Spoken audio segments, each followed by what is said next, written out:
मुजफ्फरनगर में अलविदा जुम्मा, ईद उल फितर और नवरात्र को लेकर पुलिस और प्रशासन पूरी तरह अलर्ट नजर आया। पुलिस अधीक्षक नगर सत्यनारायण प्रजापत और अपर जिलाधिकारी के नेतृत्व में शहर में फ्लैग मार्च किया गया, जिससे आमजन को सुरक्षा का भरोसा दिलाया गया। इसके बाद अधिकारियों ने ईदगाह का निरीक्षण कर व्यवस्थाओं का जायजा लिया और संबंधित अधिकारियों को जरूरी दिशा निर्देश दिए। साथ ही धर्मगुरुओं और नागरिकों से वार्ता कर आपसी प्रेम, सौहार्द और भाईचारे के साथ त्योहार मनाने की अपील की गई। प्रशासन ने साफ किया कि किसी भी अफवाह या भ्रामक खबर से बचें और कानून व्यवस्था बनाए रखने में सहयोग करें। जैसा कि विदित है, कल शुक्रवार को अलविदा जुमा की नमाज होगी। इसके उपरांत परसों 21 तारीख को ईद का कार्यक्रम प्रस्तावित है। इसके अतिरिक्त आज से नवरात्र का कार्यक्रम भी प्रारंभ हो गए हैं। देवी मंदिरों के लोगों द्वारा पूजा अर्चना की जा रही है।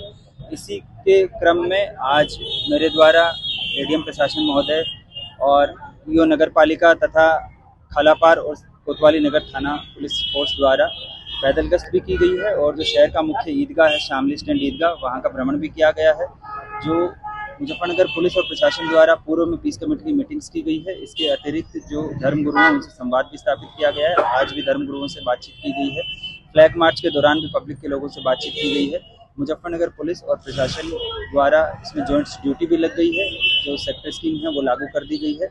इसमें कुल 9 जोन और 21 सेक्टर बनाए गए हैं। बाकी सभी अधिकारी और पुलिसकर्मी भ्रमणशील हैं और जो भी तैयारियां हैं उसके संबंध में गहनता से पर्यवेक्षण भी किया जा रहा है और सभी जगह ड्यूटीज लगाई गई है ताकि जो आगामी त्यौहार है उनको सकुशल संपन्न कराया जा सके। देखिए, जो गाइडलाइंस है वो पहले से सबको बताई गई है। कोई भी व्यक्ति अपने धार्मिक परिसर से बाहर धार्मिक कार्यक्रम करने की अनुमति नहीं दी गई है। इसी के क्रम में जो भी ईदगाह हैं या जो मदरसे हैं वहाँ पे जो डिजिग्नेटेड प्लेस है वहीं पे नमाज पढ़ने के लिए सभी को बताया गया है। इसके अतिरिक्त किसी भी व्यक्ति को सड़क इत्यादि या जो सार्वजनिक स्थल है वहाँ पर जो है वो नमाज पढ़ने की अनुमति नहीं दी जाएगी और इसका कड़ाई से अनुपालन भी सुनिश्चित कराया जाएगा। जो भी गाइडलाइंस है उसके संबंध में फूड सेफ्टी डिपार्टमेंट के साथ समन्वय स्थापित करते हुए उनको अवगत करा दिया गया है। कोई भी व्यक्ति खुले में मीट इत्यादि नहीं बेचेगा। जो भी व्यक्ति जहाँ पे अपना जो बिक्री की दुकानें हैं वहाँ उसको ढक के रखेगा। ये पहले से गाइडलाइंस जारी है, उसको भी जो है स्ट्रिक्टली इम्प्लीमेंट करवाया जाएगा। मुजफ्फरनगर में उत्तर प्रदेश सरकार के 9 वर्ष पूर्ण होने के अवसर पर समृद्धि का नवयुग, यूपी का स्वर्णयुग अभियान के तहत एक पत्रकार वार्ता आयोजित की गई। इस दौरान ऊर्जा एवं वैकल्पिक ऊर्जा विभाग के प्रभारी मंत्री सोमेंद्र तोमर ने मीडिया के सामने सरकार की उपलब्धियां गिनाई। उन्होंने कहा कि योगी आदित्यनाथ के नेतृत्व में प्रदेश ने विकास के नए आयाम स्थापित किए हैं, अपराध पर नियंत्रण पाया गया है और निवेश व रोजगार के अवसरों में वृद्धि हुई है। मंत्री ने ऊर्जा, सड़क, स्वास्थ्य और शिक्षा जैसे क्षेत्रों में हुए कार्यों का भी जिक्र किया। कार्यक्रम में कई वरिष्ठ अधिकारी और जनप्रतिनिधि मौजूद रहे। वहीं पत्रकारों के सवालों के जवाब भी विस्तार से दिए गए। सबसे पहले मैं आप सभी इलेक्ट्रॉनिक मीडिया बंधुओं का धन्यवाद करते हुए मैं देश के यशस्वी प्रधानमंत्री माननीय मोदी जी के निर्देशन में हमारी उत्तर प्रदेश की सरकार काम कर रही है और मैं उत्तर प्रदेश के सभी देवतुल्य नागरिकों का धन्यवाद करूंगा कि उनके आशीर्वाद से सेवा करने का अवसर हम लोगों को मिला।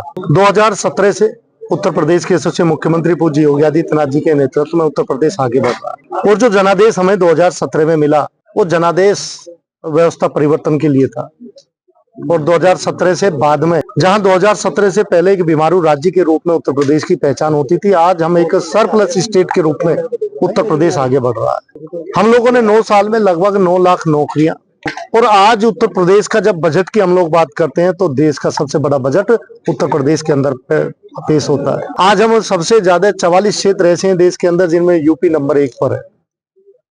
आज खाद्यान्न की स्थिति हो, चाहे कानून व्यवस्था की स्थिति हो, कृषि के क्षेत्र के साथ साथ इंफ्रा के क्षेत्र में भी आज कनेक्टिविटी के माध्यम से आप देखिए कि सबसे ज्यादा जब एयरपोर्ट की बात आती है तो उत्तर प्रदेश के अंदर सबसे ज्यादा, नेशनल हाईवेज की हम लोग बात करते हैं तो उत्तर प्रदेश के अंदर, मेडिकल कॉलेज की हम लोग बात करें तो उत्तर प्रदेश के अंदर सबसे अधिक मेडिकल कॉलेज बन रहे, जहां उत्तर प्रदेश की पहचान एक गुंडा प्रदेश के रूप में, वन डिस्ट्रिक्ट वन माफिया यहाँ की पहचान बन गया था।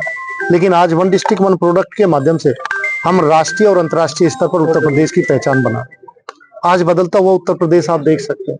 आज संभावनाओं का उत्तर प्रदेश है। आज निवेश की सबसे अधिक संभावनाएं हैं तो उत्तर प्रदेश के अंदर। और मुझे खुशी है बताते हुए कि आज हमारा नौजवान जो जीवन के अंदर करना चाहता है, वो लक्ष्य लेकर आगे बढ़ता है तो सरकार उसको पूरी तरह से सहयोग करते हुए हम स्टार्टअप के माध्यम से, जनधन योजना के माध्यम से कोई भी नौजवान अपने स्किल का सदुपयोग करते हुए जब किसी रोजगार की शुरुआत करना चाहता है तो 5 लाख तक हम लोग बिना गारंटी के उसे लोन देने का काम करते हैं। सरकार की स्पष्ट नीति के कारण बिना किसी भेदभाव के सरकार की योजनाओं का लाभ जमीनी स्तर तक पहुंचे, सरकार उस पर आगे बढ़ रही है। और मुझे खुशी है कि आज मुजफ्फरनगर की पहचान हुई, क्योंकि मुजफ्फरनगर का गुड़ आज देश ही नहीं अंतर्राष्ट्रीय स्तर पर अपनी प्रसिद्धि बना रहा है। तो मुझे खुशी है कि 9 साल में हम उम्मीदों के साथ, आज उम्मीदों भरा उत्तर प्रदेश बड़ी जिम्मेदारी के साथ योगी जी के नेतृत्व हम लोग काम कर रहे हैं। मुजफ्फरनगर में गैस सिलेंडर की कथित कमी को लेकर समाजवादी महिला सभा ने विरोध प्रदर्शन किया और जिलाधिकारी के माध्यम से राष्ट्रपति को ज्ञापन भेजा। इस दौरान जिलाध्यक्ष पूजा अनिल अंबेडकर के नेतृत्व में कार्यकर्ताओं ने सरकार पर गंभीर आरोप लगाए। उनका कहना है कि गैस सिलेंडर की आपूर्ति में भारी कमी है और लोगों को घंटों लाइन में लगने के बावजूद सिलेंडर नहीं मिल पा रहा। साथ ही सप्लाई व्यवस्था में भ्रष्टाचार के आरोप भी लगाए गए हैं।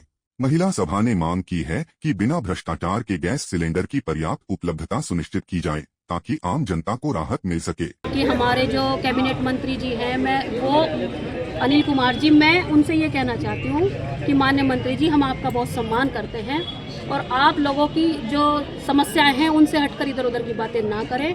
आप बार बार ये ना कहें कि मैं दलित का बेटा हूँ, मैं चमार का बेटा हूँ। आप दलितों की सहानुभूति ना बटोरें। आपने ये दलित कार्ड जो पहले खेल लिया है, ये अब आप इसमें सफल नहीं हो पाएंगे।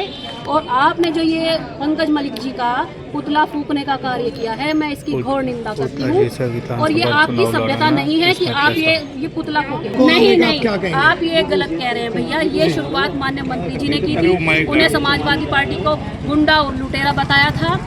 वो भी समाजवादी के सदस्य थे, तब उनका ये नजरिया कहाँ था कि समाजवादी पार्टी गुंडे हैं, लुटेरे हैं। आज वो दूसरे दल में जाके समाजवादी पार्टी को गुंडा बता रहे हैं, लुटेरा बता रहे हैं। आपका आकलन तब कहाँ गया था? तब आप समाजवादी में थे और आप कह रहे हैं कि मैंने पार्टी का धर्म निभाया। कैसे आपने पार्टी का धर्म निभाया? फोटो लगाने से तो कुछ नहीं होता ना भैया। ये आप अगर किसी का फोटो अपने घर में लगा ले और आपने उसे चीट कर दिया तो ये, और उसकी निंदा भी कर रहे हैं। आप समाजवादी को लुटेरा भी बता रहे हैं और आप ये भी कह रहे हैं कि मैं समाजवादी, अखिलेश यादव जी का फोटो मेरे घर में है और आप समाजवादी को गुंडा बता रहे हैं। ये कहना चाहती हूँ कि आपने जो ये मान्य पंकज मलिक जी का पुतला फूका है, ये घोर निंदनीय कार्य है। और अगर आपके समर्थक आपका मान्य पंकज जी का पुतला फूक सकते हैं तो पंकज मलिक जी के समर्थक भी आपका पुतला फूक सकते हैं। और मैं आपसे निवेदन करती हूँ कि आप शहर की फिजा ना खराब करें, ऐसे कार्यों को बढ़ावा ना दें। आप हमारे बड़े भाई हैं, आप अनुभव और उम्र में हमारे से बड़े हैं। मैं आपसे दरख्वास्त करती हूँ, अगर ऐसा होगा तो समाजवादी पार्टी का प्रत्येक कार्यकर्ता भाई पंकज मलिक जी के साथ है। अगर उन्हें हमारी जरूरत पड़ेगी तो हम अपना जी जान लगा देंगे। और हमारे पंकज भाई जो हैं सर्व समाज के नेता हैं और वो अपनी सभ्यता दिखाते हुए चुप है। नहीं तो पुतला फूकने का कार्य कोई भी कर सकता है और ये फिर शहर की फिजा बिगाड़ने का काम है। और आप कहते हैं मैंने पार्टी का धर्म निभाया है, आपने पार्टी का धर्म नहीं निभाया। आप माननीय अखिलेश यादव जी ने जब आपको अपना कैंडिडेट बनाकर लोकसभा के लोकदल के चुनाव से आपको चुनाव लड़वाया था, तो जब ये गठबंधन टूटा तो आपको पार्टी धर्म के अनुसार माननीय अखिलेश यादव जी के पास जाना चाहिए था। और मैं ये भी दावा करती हूँ और पूरे विश्वास से कहती हूँ कि जिस दिन लोकदल और भाजपा का गठबंधन टूटेगा तो आप 1 मिनट नहीं लगाएंगे भाजपा में जाने के लिए, क्योंकि आप कोई दलित प्रेमी नहीं है। आप ये ना कहें कि मैं चमार का बेटा हूँ, मैं दलित का बेटा हूँ। आपने दलितों के लिए कोई कार्य नहीं किया है। 2 अप्रैल में कितने मेरे भाई शहीद हुए, कितनों पे मुकदमे बताइए आप, कितने मुकदमे हटवाइए, कितने मुकदमे आपने हटाए और कितनी दलितों की समस्याएं आपने सुनी। वाराणसी में चैत्र नवरात्रि के पहले दिन भक्ति का माहौल देखने को मिला, जहां दुर्गा कुंड मंदिर और मां शैलपुत्री मंदिर में श्रद्धालुओं की भारी भीड़ उमड़ी। ब्रह्म मुहूर्त से ही भक्त लंबी कतारों में खड़े होकर माता के दर्शन के लिए इंतजार करते नजर आए। इस दौरान विधि विधान के साथ कलश स्थापना की गई और 9 दिवसीय नवरात्रि अनुष्ठान का शुभारंभ हुआ। श्रद्धालुओं ने मां शैलपुत्री के दर्शन कर सुख समृद्धि और खुशहाली की कामना की। पूरे मंदिर परिसर में भक्ति और उत्साह का माहौल देखने को मिला, जहां हर कोई मां की आराधना में लीन नजर आया। मैंने तो सुबह उठना था और दर्शन के लिए सुबह में आना, 1 घंटे लगे लाइन में लगने का, लेकिन फिर भी ऐसा फील नहीं हुआ कि नहीं बहुत लंबे टाइम से खड़े हैं। या फिर अंदर आने के बाद एक अलग ही वाइब होती है। और फिर उसके बाद 9 दिन, ज़्यादा तो नहीं, पहला और लास्ट दिन व्रत रखते हैं। कौन से मंदिर में आई हैं और कितना भीड़ देखने को मिल रहा है आज पहले दिन? नहीं, भीड़ तो काफी है। हम लोग खुद 4 बजे आए, फिर भी 1 घंटे लाइन में लगने के बाद दर्शन हुआ, तो इससे पता चलता है कि श्रद्धालुओं के मन में श्रद्धा क्या है। दुर्गा कुंड का दुर्गा माता मंदिर है और आज पहला दिन इसकी वजह से कुछ सब कुछ माँ के करते हैं। सुबह उठ के नहा धोआ के पूजा पाठ करते हैं, मंदिर आते हैं। तो आज किस तरीके से पहले दिन में मंदिरों में भीड़ रहता है, कैसा आस्था का जनसैलाब देखने को मिलता है? बहुत सारा हमारे आज प्रथम दिन नवरात्रि का है, चैती नवरात्रि प्रथम दिन, जहां कहा जाता है मां शैलपुत्री का दर्शन होता है, लेकिन लाखों की संख्या में दुर्गा कुंड जब महाकुष्मांडा है वहां लोग आते हैं, दर्शन करते हैं। एक अड़हुल कली से मां प्रसन्न हो जाती हैं, ये मान्यता रखते हुए वर्षों से लोग आ रहे हैं, लाखों की संख्या में दर्शन करते हैं और सबकी मनोरथ पूर्ण होती है। मां भगवती सबकी मनोरथ पूर्ण करती है और सब लोग दर्शन करके आप देख रहे हैं अच्छे से आ रहे हैं। महाराज श्री पशुपतिनाथ द्विवेदी जी के सहयोग से ये सारे अच्छे से सब काम हो रहा है। प्रशासन का और मीडिया का पूरा सहयोग प्राप्त है। सर क्या इतिहास है? इसका इतिहास तो बहुत चीज है। प्राचीन काल से हम लोग देख रहे हैं माँ भगवती कुष्मांडा यहाँ विश्राम रूप में आराम कर रही हैं और कहा जाता है जो भी आप मन से शांति मन से यहाँ मांगिएगा वो प्राप्त होता है। पहला किससे उनका संबंध था, किससे नहीं था, ये तो हमारी पुलिस को अच्छी तरह मालूम है। ISI से था या CIA से था या KGB से था, वो तो हमारी इंटेलिजेंस और हमारी पुलिस वालों ने अभी तक तो इस बात का कोई खुलासा करा नहीं। लेकिन ये फिल्म वाले क्या क्या खुलासा कर देंगे, किसी के बारे में कुछ पता थोड़ी है। इन्हें तो अपनी फिल्म चलानी है और आप लोग ट्रैप हो जाते हो इनके जाल में कि आपने अपना फिल्म कोई खबर चला दी और फिल्म चल गई, लोग देखने के उत्सुक हो जाते हैं। दाऊद के बारे में तो सुना है कि हैं उनके कनेक्शन और उसका सबको मालूम है कि इतिहास क्या है। तो दाऊद के बारे में तो हम तकरीबन कंफर्म है कि ISI से उसके कनेक्शन है। नहीं तो अभी तक तो हमारी इंटेलिजेंस एजेंसी ने इस बात का कोई खुलासा करा ही नहीं है। अब ये फिल्में बना रहे हैं, फिल्में सियासत कर रही हैं, कोई मैसेज तो देती नहीं है समाज के लिए, ना गंगा जमनी तहजीब के लिए, ना हमारे सांप्रदायिक सौहार्द के लिए, ना बड़े छोटे के अदब के लिए। अब तो ये फिल्में जो हैं वो सियासी फिल्में हो गई हैं, वो सियासत कर रही हैं, कैसे नफरतें फैलाई जाएं। देखिए, सबसे पहले तो नव वर्ष की बधाई। और आज का दिन महत्वपूर्ण दिन है क्योंकि यहाँ पर पहली बार माँ महिम जी आ रही हैं और भगवान श्री राम का मंदिर बन जाने के बाद मैं भी इस बार पहली बार आया हूँ। जब संघर्ष का वक्त चलता था तो मैं आए दिन लखनऊ से अयोध्या आया करता था, लेकिन आज पहली बार आया। दिल देखकर बहुत खुश हुआ और कहीं ना कहीं राम मंदिर के लिए संघर्ष करने वालों में हम भी हैं और हमको आज जो हमने संघर्ष किया, हमें लगता है कि उसकी कीमत पूरी तरह से अदा हो गई।